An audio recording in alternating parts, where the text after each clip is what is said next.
Bismillahirrahmanirrahim. Wa idza maru jeung di mana-mana ngaliwat itu mukminin. Ayil mukminuna tegasna jalma-jalma nu iman. Bihim ka aladina ajromu ka jalma-jalma anu lacut. Yatago mazuna tahsilih kelet ketet. Itu aladina ajromu.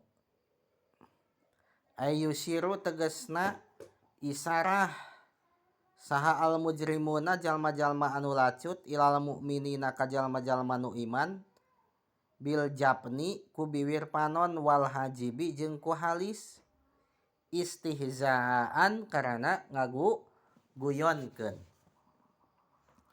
Surat Al-Mutaffifin ayat sabaraha? Ayat 30.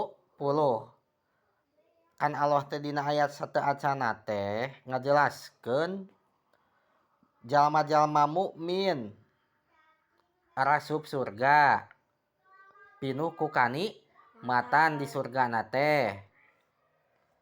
Nah, teras dina ayat 28 jeung 30 Allah teh ngajelaskeun kaayaan jalma-jalma anu iman di dunyana. Sementara jalma-jalma nu iman teh di akhiratna bakal pinuh merasakan kanikmatan di surga. Ari di dunyana kumaha eta jalma-jalma mukminin teh? Utama nama jalma-jalma mukminin baheula zaman Rasul.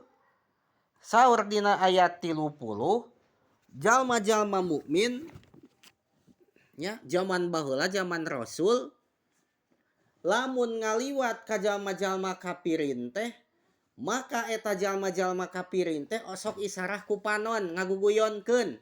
Apal ngaguguyonkeun? Apal. Naon ngaguguyonkeun? Ngaheureuikeun, ngahinakeun. Ieu teh di dieu teh jalma kafir dariuk. Pek teh ngaliwat jalma-jalma mukmin. Kumaha jalma-jalma kafir? Nah, semacam gitu. Silih isyarat panon sebagai tanda ngaguguyonkeun jeung ngahinakeun jalma-jalma anu iman.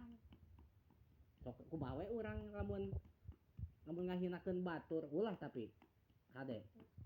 Sabab nu kitu teh pagawean jalma kafirin balad Abu Jahal kari itu eta teh ka jalma nu iman teh. Ngalelewean ngaguguyonkeun pedah eta teh nu ngaliwatna jalma-jalma anu iman pedah imana ngahinana teh. Tapi lamun nu ngaliwatna balad-balad manehanana mah jalma-jalma kafir deui teu diguguyonkeun. Tah kitu jalma mukminin baheula mah di dunyana teh. Tapi nanti di akhirat mereka akan bahagia penuh dengan kenikmatan di surga. Tah kitu. Matak aya bahasa katerangan ad-dunya sijnul mukminin wa jannatul kafirin yang artinya dunia itu adalah penjaranya orang beriman dan dunia itu adalah jannatul kafirin, surganya jalma-jalma kafir. Walaupun jalma mukmin beunghar di dunyana bro dipantok ngalayah di tengah imah tetep keur jalma mukminin mah sok sanajan pinuh ku kasenangan di dunyana tetep we dunya teh disebut nanti penjara. Najan pinuh ku kangeunahan oge ari pikeun mukminin mah.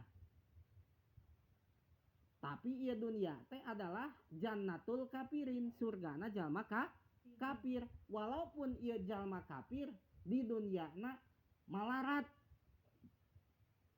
pinuh ku karipuh loba ku kasusah tapi kafir tetep surgana keur saha mah jalma kafir mah cenah kitu ti pusat mah ieu teh cenah geunan